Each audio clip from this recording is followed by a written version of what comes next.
Good afternoon. I would like to welcome everyone to our second webinar in a series of webinars over the next month or so as we continue into an extended period of social distancing. Today's webinar is titled RHNA, The Changing Landscape and How Cities Will Comply, presented by Cox Castle Nicholson. Thank you for your sponsorship. My name is Steve Lamott. I'm the CEO for the Building Industry Association of Orange County. And before we start, I would like to thank our attendees on the webinar today. As I'm sure most of you know, networking education is a major part of the BIA, so not being able to get together is a significant change for us. So I appreciate those watching, as your involvement will allow the BIA to continue the great work throughout these weird times. Please also visit us on our website, BIAOC.com, to check out any upcoming webinars and our jurisdictional tracker, or to sign up for our advocacy tool so you can remain engaged remotely. So with that, this webinar will be pretty straightforward. Our panelists will focus on their respective topics, led by our moderator, and those watching can ask questions through our Q&A button below. I'm going to introduce our panel so our moderator can jump right into it. So we're going to start out with Council Member Mike Posey. Councilmember Posey is former mayor as well, was elected to the Huntington Beach City Council in 2014. He and his wife Jeannie have been downtown homeowners since June of 1999. Mike and Jeannie owned and operated Adventech woodworking machinery in Huntington Beach up until 2009, and he is now employed in the same high-tech machine industry. As a council member, Mike has served on numerous boards, such as the Citizen Participation Advisory Board and Chamber Legislative Affairs Committee, just to name a few. Next, we have Mayanne Johnson. She is a housing and land use planner at the Southern California Association of Governments, or SCag, in Los Angeles, where she has specialized in housing policy and sustainable land use planning since 2006. At SCag, she has led a variety of housing-related programs, including 3 cycles of the Regional Housing Needs Assessment, or RHNA, big topic for today, obviously, and was the primary author of SCag's comprehensive housing publication, Mission Impossible. She graduated with a master's in urban planning from UCLA, and a BA in Honors in Legal Studies from the University of California, Berkeley. And next, our elected part of the panel, Wendy Bucknum. Wendy serves as Vice President of Developer Relations for Associa PCM, and formerly served as Governmental Affairs and Public Affairs Manager on site in Laguna Woods Village. She has been with Associa PCM since 1993. Ms. Bucknum is the past mayor of the city of Mission Viejo and has served on the council since 2014. In addition, she serves on the Southern California Association of Governments and is a board member of the BIA Orange County. Last but not least, Mike Carroll, Vice Mayor Mike Carroll, was appointed to the Irvine City Council May 14th, 2019. Prior to his appointment, he served as Vice Chair of the Irvine Planning Commission and previously served as Chair of the Community Services Commission. Mike is the City of Irvine's representative to the Southern California Association of Governments, which, as some of you may know, is the nation's largest metropolitan planning organization. Mr. Carroll is a practicing corporate and transactional attorney and the co-founder of CoreGen Counsel, a boutique legal practice based here in Irvine. And now I would like to just kick it over to our moderator, the Honorable Mike Posey. Mike, over to you. Hey, thanks, Steve. Welcome to the Building Industry Association of Orange County's Zoom webinar. I guess this is how we're going to be meeting for a while during this pandemic. Today's topic is RHNA, or Regional Housing Needs Assessment. And particularly what we want to talk about is the changing landscape and how local cities will comply. We have an all-star packed guest list, including Wendy Bucknum. She serves currently on the City Council in Mission Viejo. She's also on the RHNA subcommittee at SCag, so she's got some very good intimate knowledge about how the process works. We also have Vice Mayor Mike Carroll from the City of Irvine. We know Irvine is going through some explosive growth. They've got a lot of things on the horizon. They still have a lot of greenfield opportunity and infill opportunity. He's going to give us an overview of that. And we're going to start with Mayanne Johnson. Mayanne is a good friend. She's a staffer at SCag.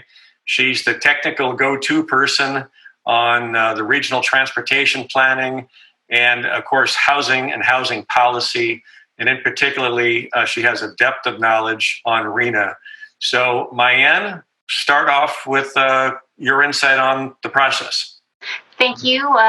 My name is Mayanne Johnson. I'm a housing program manager at Southern California Association of Governments. And I have been working on RHNA for a long time. So you have probably talked to me on the phone, emailed me, or this is your first time meeting me. But I have worked on RHNA for a long time, and I'd be more than happy to continue any questions that you have, especially after this Zoom panel today. So thank you for having me as part of this panel. RHNA, no matter, even with this pandemic going on, it's still something that a lot of jurisdictions are still struggling with. And you'll see newspaper articles still about affordable housing and just housing in general. So there has been no better time to talk about RHNA than now. So for those new to RHNA, RHNA is a quantification of housing need, both existing housing need and projected housing need. So it's something that SCag, as the Council of Governments for Southern California, that we're required to do every 8 years. And it does, we refer to them as cycles. So right now we're developing what's called the sixth RHNA, or sixth housing element cycle. So for a jurisdiction, that covers your housing element between October 2021 and October 2029. So what we're in right now is the fifth RHNA cycle, technically, because you cover your housing element between October 2013 and October 2021. So we're developing the sixth cycle, but right now a housing element covers the fifth RHNA cycle. So to get that RHNA number, that RHNA allocation that represents your existing and projected need for a jurisdiction, we first start off with a regional number. So this number represents all of the housing need for the SCag region for this planning period, this 8-year period. And so for the sixth cycle, that's about 1.34 million units. That's housing units. But to get to this number, that number is actually given by the state, the California Department of Housing and Community Development, also known as HCD. So HCD is required by state law to give us a regional number, and they do this in consultation with SCag and the Department of Finance, California's DOF. So to get to this number, they look at a whole host of factors, including population growth, household sizes, demographic changes, but they also look at other statistics such as cost-burdened households and overcrowded households. So once they look at all these factors, they come up with a regional number, so that 1.34 million number, and they assign this number to the Council of Governments. So they gave this number to SCag. So SCag's responsibility is to take this regional number and then distribute it to every jurisdiction, every city and unincorporated county in Southern California.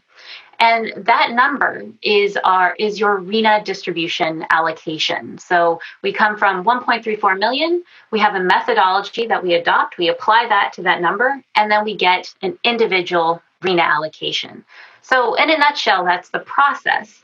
But this 1.34 million number, you'll hear a lot of jurisdictions and maybe some newspaper articles talk about how high this number actually is.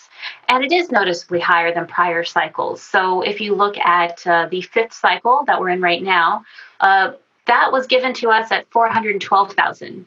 And the cycle before that, the fourth cycle, was about 700,000 units for the region. So this 1.34 million units is noticeably higher than prior cycles. But part of that is that increased emphasis on existing needs. Since HCD determines this number, there are a lot more factors that they looked at this cycle and how they applied it to get to that large number. So the methodology itself, this is completely within SCag's responsibilities in determining what the methodology will be to distribute this RHNA allocation. So the methodology, it has a variety of factors in it, but the methodology can differ from cycle to cycle and differs from what other Council of Governments do. So what we do for SCag can be different from SANDAG in San Diego, SACOG or ABAG up north. And it is different, what we adopted this cycle, it's different from what we did in the fourth and fifth cycles. So in comparison, the fifth RHNA cycle, just used as the largest component of a RHNA allocation, was based on projected household growth. But for this cycle, based on a lot of comments SCag received from stakeholders, jurisdictions, and the general public, that other factors do need to be looked at since there is a housing crisis. There's overcrowding problems, cost-burdened households. There should be a better linkage to our transit, to jobs, even to our regional transportation plan. That our methodology needs to have more components to it than just household growth.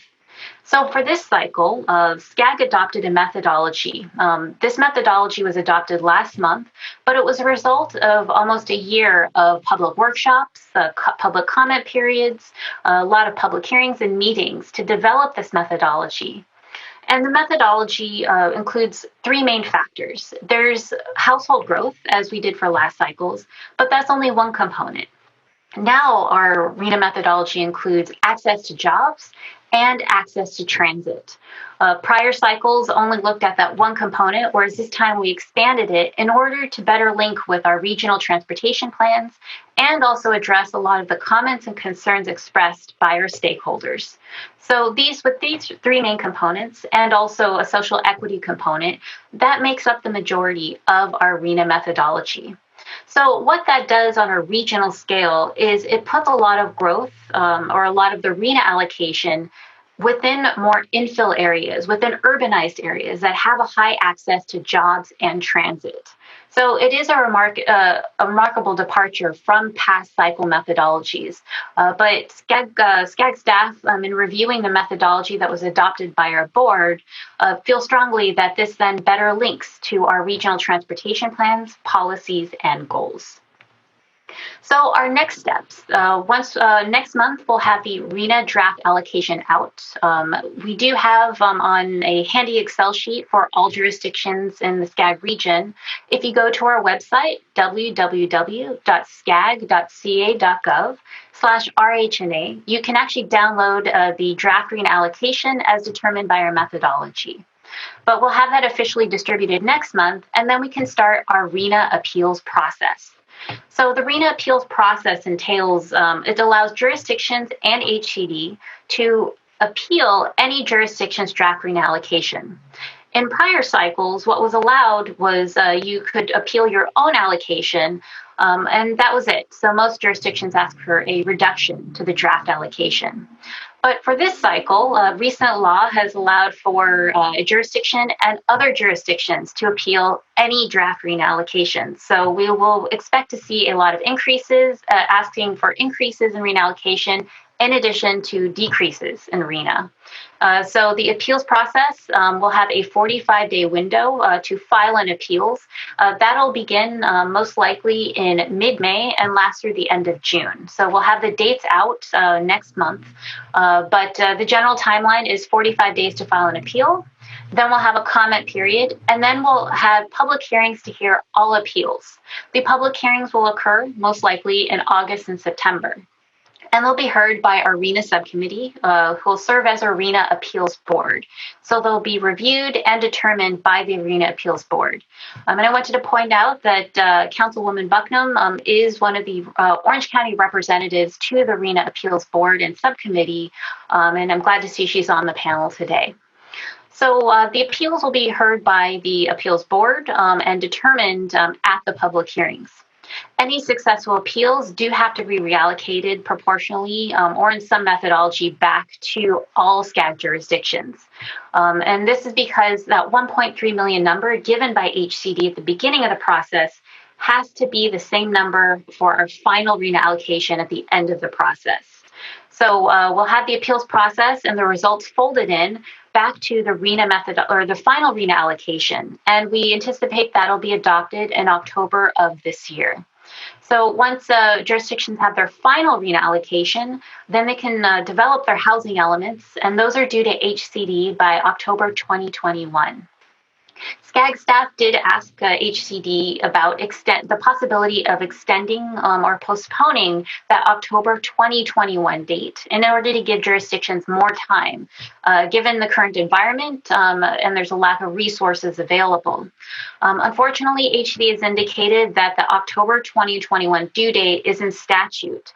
So any changes to that date do have to be legislative. So if there are any other updates to these key milestone dates, SCag staff will continue to update all of our stakeholders on any of those process and changes. So one thing I did want to note, and I want to end on a more positive note rather than just talking about 1.3 million and its difficulties in meeting these challenges. This time around, the state has actually set funding available directly to jurisdictions to help them plan not only for their housing elements, but also to accelerate housing production. Three main things. There's Senate Bill 2, which was passed a couple years ago.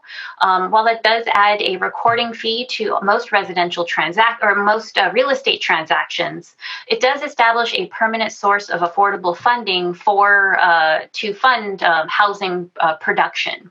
So this last NOFA, there's about $123 million available directly to jurisdictions throughout the state to apply for this funding. And there's also last year's AB 101 bill, which provides some funding, about $119 million statewide to jurisdictions to accelerate, again, housing production and help develop their housing elements for the sixth cycle. And of course, there's also funding directly to SCag, in which SCag can then divert some funding. And so SCag, we're still developing ways on how to do this. But we do want to connect these funding sources with SCag's funding sources to help, again, jurisdictions plan and accelerate housing production. So with that, thank you again for having me today, and I look forward to a lively discussion with this panel. Thank you. Moving over to the governmental aspect of things, on the City Council of Irvine, which is fairly significant city, 280,000 residents, 66 square miles in size. But then moving on to the SCag board and having the opportunity to sit with some great people and work with a great staff, people like Wendy and Mike and other cities, our supervisor who sits on SCag on behalf of Orange County, Don Wagner, and then the staff. We've had it's been jumping in. It's sort of and a full-throated approach, just trying to earn my stipend every time that we go up to to Los Angeles to sit at these meetings and advocate. The things that I've really seen, really from a process point of view, and then particularly what it means for Irvine, have been very interesting and very enlightening. From a process point of view, I think many in Orange County, and this is, again, process not necessarily affecting Irvine too much, based on the methodologies that were debated and discussed and presented by staff and then presented at community meetings like we had at Irvine City Hall and elsewhere. Months-long process was sort of undermined at the last minute by a bunch of votes for people that never really attend these meetings. And that was very disappointing just from a governance point of view and a process point of view. I mean, I serve as the secretary of boards of companies, and the idea of, New York Stock Exchange company director showing up, basically once every few years to vote on something that's crucial in this, it just wouldn't fly with the SEC, let's put it that way. So, but it happens here governmentally. It happened at SCag, and it was unfortunate. What did it really mean for Irvine here, Mike? Our allocation moved by about 1,000 units, and that is a lot of units really in any community. But in Irvine, we were talking about going from 20,000 and change to 21 or 22,000. So Irvine is allocated I think the fourth or the fifth largest allocation in all of Southern California. So we have a pretty big interest in how this process is run, and the sort of the sad part from the process point of view, as you've mentioned, is the coastal communities and other communities not on the coast in Orange County, based on this last minute substituted methodology, essentially got assigned, far more units than they were expecting under the staff methodology. So it's really sort of a process shift. The two things, or really the three things where Irvine is affected, have to do with, in the way we get these units, is the job centers. We have two job centers that are closer than any other place within Southern California. We have a land use situation where we have lots and lots of our city's land boundary on the northern sphere of the city that are dedicated to permanent open space in an agreement that the city made with the Irvine company many years ago, although that land is counted in some way for purposes of this methodology to assign us units.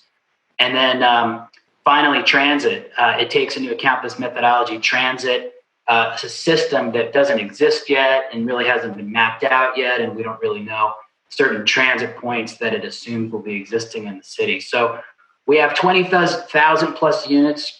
How are we going to build these units? I won't say it's anybody's guess. We've certainly been laying out the maps and trying to figure out how to do this. But I guess the short answer is that for many of us here at Irvine, our feeling is we're getting sort of the Bay Area and frankly, the inner San Francisco Bay Area's vision of housing and development being pushed into Orange County communities like our community in Irvine, where there seems to be a push to go vertically.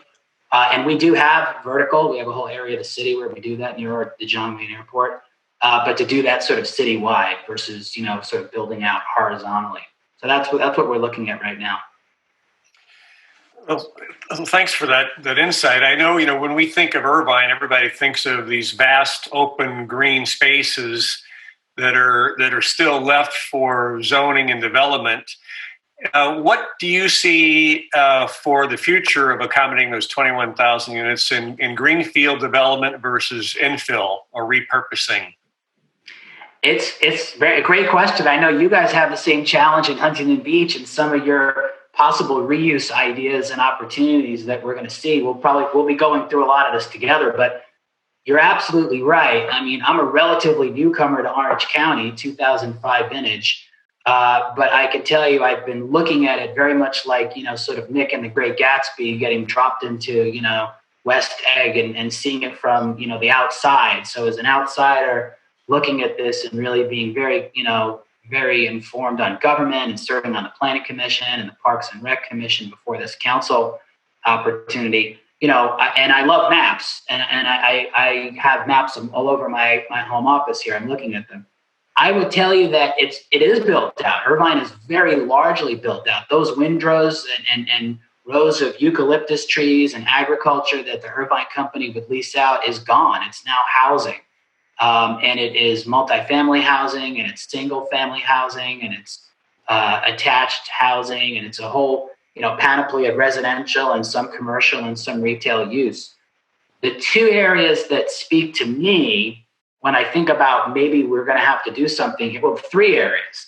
Number one is the open space, and that's just that's almost a cocktail party conversation, because we have this massive amount of open space. It's been permanently dedicated. It was part of an agreement that we contractually made at the city of Irvine with the Irvine company, who was the landowner, yet we have to build a certain amount of units in the legal boundaries of the city of Irvine, yet we're not allowed to use the largest single available space. And I'm not advocating we should. I love our open space, and I don't think we should. The other two areas would have to be around John Wayne Airport, what we call the Irvine Business Center, where we have a lot of mixed use and vertical development. And then the third and final one is, and I don't want to get, Wendy's a little further off, but our friends in Lake Forest too concerned. But everything on the eastern portion of our city is basically concrete tilt up, commercial, and a little bit of kind of light medical and light industrial. And that was all built up because of the air traffic issues regarding the El Toro Marine Base and the flight patterns of the military and the Marine jets. So that's a possible area that we could do redevelopment to. But this is totally embryonic. This is just spitballing now, Mike. When you say, we've got a question here that just came in. When you say vertical development citywide, can you better define vertical, I guess, a number of floors? And do you see that in a particular geographic spot of Irvine, or do you see going up vertically citywide? Yeah, I do. We have, we mentioned we have these two job centers, looking at the map of Orange County and then the city of Irvine on the left of the map, if you will, just adjacent to John Wayne Airport, Irvine's part. John Wayne intersects with Newport Beach, cities of Santa Ana, and I don't think Tustin's adjacent, but it's very close. And then Jamboree Corridor. Yeah, we're right there. And, part of that area has been developed into a really neat, again, it's had its fits and its starts We're always looking to do better things and move people. And I think we have a pedestrian bridge on the way on one of the main arterials called Jamboree Road. But I will tell you that we do have a fair amount of, apartment communities, multifamily, 10, 11 story plus product being built there. In what we kind of call colloquially the core of Irvine, everywhere sort of from that road on the left and then going through the villages of Irvine that were laid out by the Irvine Company and the master architect, William Pereira, who designed UC Irvine and LAX Airport and all kinds of other neat stuff on behalf of the Irvine family. That core of villages between that Jamboree and then going to this other side called Sand Canyon, where the El Toro Marine Base starts, there's really nothing. It's completely, single family apartment communities, neighborhoods serving retail and, a little bit of neighbors, light commercial type stuff. So we really don't have much space in there whatsoever. And that's probably where we get that's where most of the people live. That's where they're driving their cars to and from work and to their schools for their kids. And that's the area that probably we're going to want to protect the most. Thank you, Mike. Great perspective for the city of Irvine. And looks like we have our technological issues resolved with Honorable Wendy Bucknum. So we're going to invite Wendy Bucknum back in. And maybe we can start over a little bit, Honorable Wendy, to talk about your service on SCag and maybe particularly your service as the voting delegate for the SCag subcommittee and how all of this comes together and what you also see for the city of Mission Viejo. Okay, well, I'll first share that how this all kind of came about was early last year, and I'm just doing a sound check. Everybody good? Yeah, you look good now. Yes. I will not let technology overcome, I swear. So early last year, the Orange County Council of Governments did ask if I would serve on SCag's RHNA subcommittee. And as I was sharing earlier, and don't know how much got cut off, although I work full time, I decided to really undertake this subcommittee mission because it really is a perfect complement to what I do professionally during the day, which is, I'm a residential community management company vice president and work with Associate, which Steve mentioned earlier. I'm on the Orange County BIA board, which I was on before I was on city council, just a little bit of trivia. And my position as OCOG board member, and then of course my position as City of Mission Viejo council member. So my objective really on being on RHNA on the subcommittee was pretty straightforward. I wanted to identify and influence and protect the interests of Orange County jurisdictions throughout 2020. I really did not go into this thinking about what am I going to do for Mission Viejo. I really did see it as a bigger, I was representing really Orange County. So here we are 14 months later, and I can candidly tell you that the process was very complicated. I mean, it was technical. You heard Maya, and you can tell how technical it is. And she's the perfect person to be in that position to provide this support to us because she gets all the technical aspects of it. And then I would underline it was political. So I really did know that under the backdrop of the housing directives that were coming out of Sacramento, that this would be a challenge, but the challenges really did far exceed my expectations. And I'm going to just share, as Maya noted, the process is really still simmering away. So we have 6 more months of work ahead. We have draft RHNA numbers and final numbers that'll be issued in October. And this has been a monumental task of trying to find, many different sites for the placement of these. And it's a difficult and challenging process. Now, it isn't our job to find the sites, but it's our job to come up with the process and the order that it should be in. So what I would say, based on my observation, is just 2 things. First, with the state's HCD stubborn and really technically questionable directive, to require 6 counties in Southern California to plan for 1.3 million units during the next 10 years. It was really clear that there was going to be some winners and some losers in this situation. So jurisdictions in Orange County and Los Angeles really suffered the biggest hits because the RHNA's methodology's heavy emphasis of placing new housing in job-rich and transit-rich areas, yet not taking into consideration the ability of coastal jurisdictions to physically accommodate, and also Irvine with airport and those restrictions that are required. That was difficult to deal with. And then 2, it's possible. Is it really possible for us to develop a methodology that's fair and equitable to distribute the 1.3 million to 197 jurisdictions in the SCag region? So we were concerned. I was concerned that a one size fits all, and a lot of my colleagues shared the sentiment. That formula would not be embraced by large and small, urban and rural, built out or room to grow, and the 6 diverse areas. So that the answer to that was no. It was a difficult task. So the SCag region is basically immense. It's 19 million population, really comprises half of the population of California.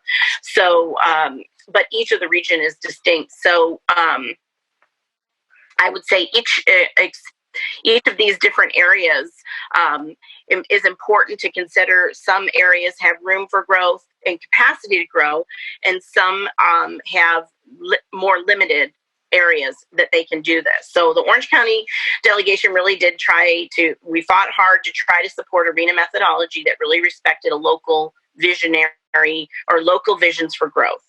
And that was the number that was submitted the first time that Mayan mentioned. And we did find out that, it unfortunately, it wasn't going to be accepted by the state. So our efforts were opposed and defeated by other counties and the city of Los Angeles. So this adopted, by the way, this impacted not only Orange County, but also the gateway cities that are really the gateway along the Los Angeles, kind of the perimeter of the LA city proper. So this methodology assigns about 60% or 840,000 units out of the 1.3 million to our area. So next, where are we going to go next? So we currently, as an Orange County, have 1.1 million housing units, and SCag is asking us now for an additional 182,000 more units. So this is 3 times greater than the 58,000 units that were constructed in Orange County from 2010 to 2019. So a question pops into my head, do we even have a workforce large enough to construct all the units in Orange County that this would impact? So, and perhaps even tougher than the 182,000 units is really the affordability requirement. So almost 50% of these units, or 90,000 units, will be affordable to very low or low income housing. So we know there's very little subsidies that are associated with this. They really typically go to disadvantaged communities. So I would just say for our building industry partners that are watching this webcast, how will you be able to stomach a 50% affordability requirement, especially when the subsidies can easily reach $350,000 to $400,000 per unit to make the projects pencil out? And this was a question that I asked repeatedly when I was sitting in these RHNA subcommittees. So basically what I will say for Mission Viejo, to your point, Mike, is that we're looking at a RHNA number of 2,200 housing units, of which 1,100 must be affordable.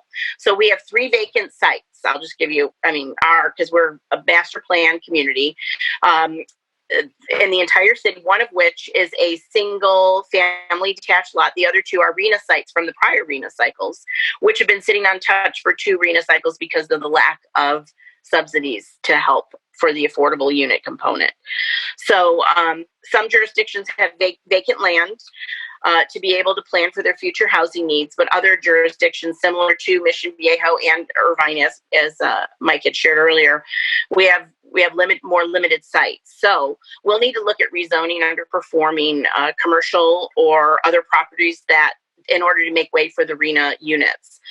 But the absolute challenge will be the 50% affordability requirement. And we currently have developers that are balking at 15% affordable units as part of the housing project, because again, I understand that the projects have to pencil, and I think we all on this call understand they have to pencil, or you're just not going to be built and they'll sit empty.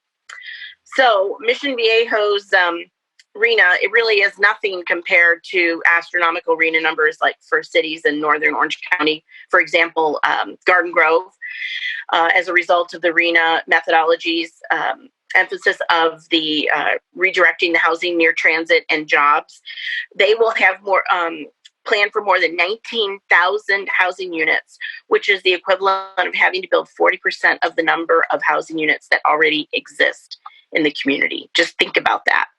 I mean, that is crazy. So RHNA's really, in the end, it was, this is where the politics came in. I felt that it was really politically driven. It was really unfair to small communities that will receive a higher number of RHNA units due to their proximity to the jobs and the transit. And they will have to look to rezoning commercial properties. Now, we all know that some of these commercial properties, and, you know, there's tax implications and impact that will impact our city budgets, et cetera, and our revenue. So I just want to share, like, where are we going? I want to share with you some additional efforts that we've been pursuing in collaboration with the League of Cities and also our Orange County legislators in Sacramento to put some reason and reasonableness into the RHNA implementation. Our city managers have been meeting with our state legislatures over the last few months, and at every single meeting, we have concluded with a summary letter of asks that, number one, that Orange County seeks to reduce the barriers for the RHNA implementation. Because some of the barriers are right now, you have to prove that those folks, I mean, I'll get into the details of that, but basically you have to prove that those sites that you're going to that are potentially commercial actually are going to be able to be utilized to build housing. So you'll have to produce some documents, and I'll share some of those in a moment. But we've been sharing this with Senator Morlock, Senator Bates, Assemblywoman Petrie Norris. So we have been working very closely with the city of Irvine, really kind of providing some real world comments back to HCD on some draft requirements that we really do think HCD could impose for any site that's currently developed with non-residential. So if a developer seeks to build residential units, we are going to have to ask you to provide us with copies of the lease agreement. If you're going to build it at a shopping center, for example, we're going to ask you to provide us with copies of the lease agreements that have been executed with all the tenants to prove to HCD that these units will no longer exist, and the site can therefore be considered an eligible RHNA site.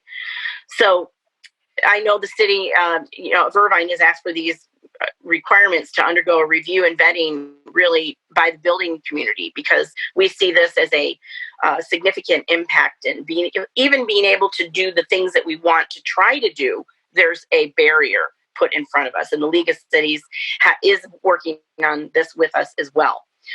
So with that being said, while the numbers are really concerning, we really have had little influence in changing the numbers, but I am appreciative of all of the Orange County partners that really did push for some reason and common sense.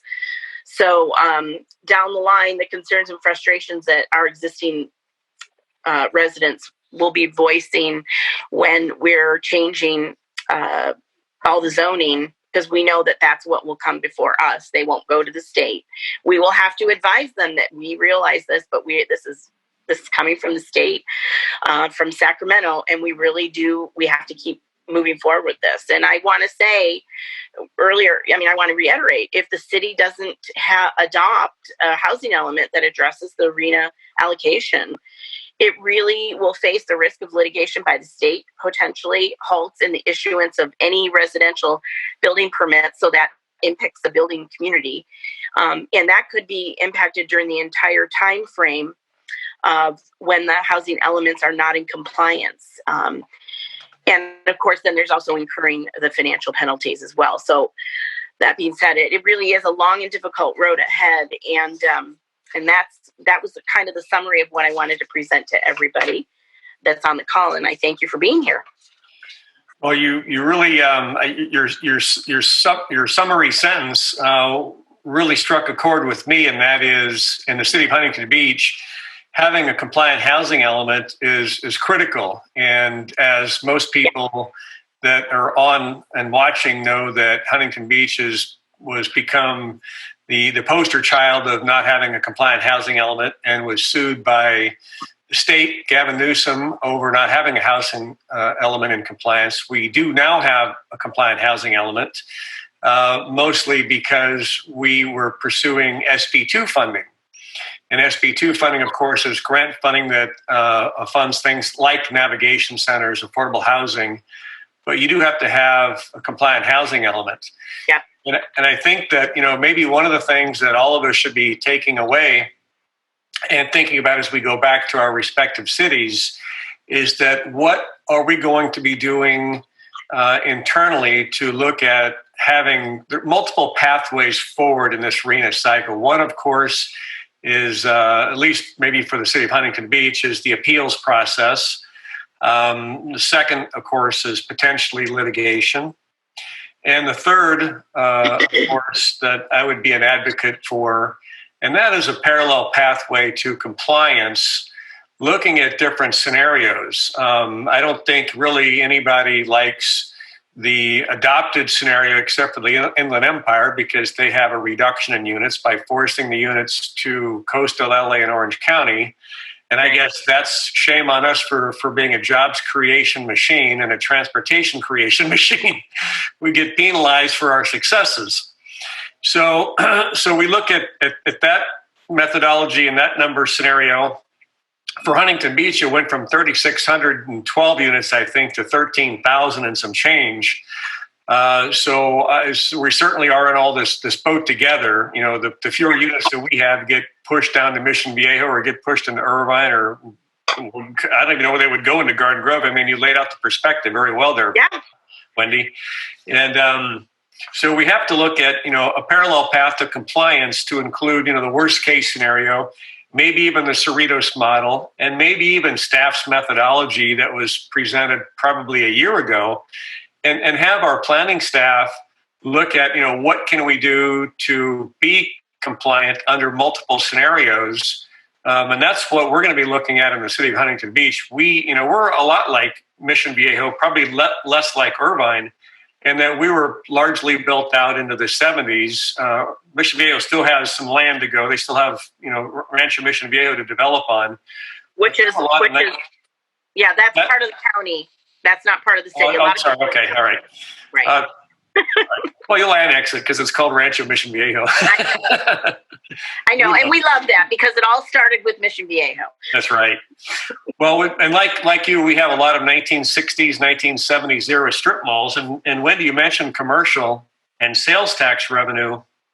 And I think it's worth doing some analysis, too. We had a project that was built in Huntington Beach. It was the last one of the beach Edinger Quarter specific plan. It's called Luce, and it's on the corner of Edinger and Gothard. And it replaced a strip mall. And some of the residents were saying, well, we lost sales tax revenue and this wasn't smart. And so internally, we looked at to see what the net sales tax revenue to the city was, and it was about $35,000 a year. With 500 new units and an average of $10,000, maybe even $15,000 per household in new spending, we're able to conservatively say that nearly the sales tax is probably doubled at the sacrifice, of course, of a strip mall that's gone. But some of those things require some analysis to see, is this a smart decision or a bad decision? I mean, I don't think we'd want to get rid of a Rolls-Royce dealership that was selling 100 Rolls-Royces a year. But you look at, okay, $35,000, maybe that's not so good. And then before I turn it back over to Steve for closing and thanking the sponsors, we did get a question in on how does this affect future elections.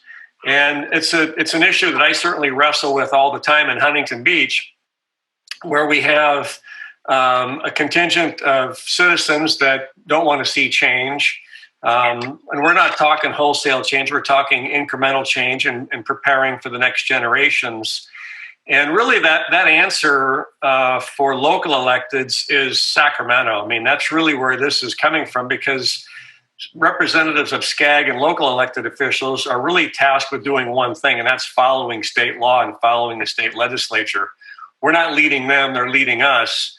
And when we don't have a compliant housing element, changing who's on the city council doesn't change the fact that you still don't have a compliant housing element.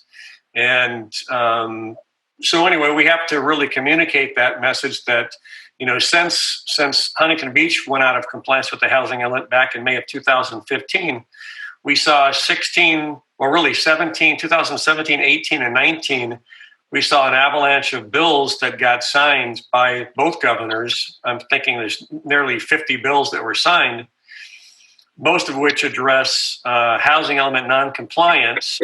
And as Wendy said, that, you know, with not having a compliant housing element, cities risk losing the ability to plan and have the state come in and take over your planning department and not issue permits, not allow you to issue permits, issue fines, and prevent you from receiving grants. And since we're all in this together, you know, I guess that's why I'm such a big fan of SCag, and I don't know if fan is the right word, but I believe in the mission, just like Wendy does, that, you know, we're not single cities, we're not sovereign nations, we're part of the mosaic of Southern California, 197 cities, and really we're part of San Diego too, even though they have SCag. What we do and how we plan for transportation housing has an effect on them, and likewise. But be that as it may, we still have to think about our 196 other neighbors as we go through the appeals process and maybe try to appeal and have some other cities take more. How do we get less? But I'll be advocating in Huntington Beach for parallel paths of figuring out some compliance methodology or some compliance pathway for multiple scenarios, hoping for the best case scenario, but planning for the worst case scenario. And with that, Mr. Lamont, I'm going to turn this back over to the BIA, who was gracious enough to host this event and provide this forum and get the sponsors and get what an audience. You had a huge number of participants. So thank you for putting this together, Mr. Lamont. Thank you. I appreciate everyone's time today as well. And you know, running this webinar means that I get to make the executive call and go a little bit over on time to ask a question that I hear a lot, actually, because I will sometimes do a roadshow on this, and RHNA is obviously one of the biggest topics. But ADUs, accessory dwelling units, I don't think it's been mentioned just yet, but it's one of the main questions I get is, will ADUs, or because I don't think it's currently the case, but will ADUs eventually be counted towards your RHNA number? This is obviously a question for Mayanne. Mayanne, I'd love to know your thoughts. Yes, ADUs definitely can count towards meeting your RHNA need. It just depends on the affordability of the unit to determine which income category. So there are some constraints, but they can count. And part of what SCag is doing with our REAP, our regional funding for housing, we're looking actually at a capacity analysis to help our jurisdictions determine affordability and also capacity to insert into their housing elements to determine how much credit they can get. Interesting. Very good. Perfect answer. Again, I want to thank everybody who participated today. I want to thank our panelists, Mike Posey, Mayanne Johnson, Wendy Bucknum, Mike Carroll. Thank you so much. I'd also like to thank our sponsor, Cox Castle Nicholson, for presenting this webinar with us today. And with that, we are adjourned, and thank you again. Thank you. Thank you very much. Thank you. And if anybody's still on, ADU stands for accessory dwelling unit, which is, that was the last question. So that's it. Goodbye, everybody.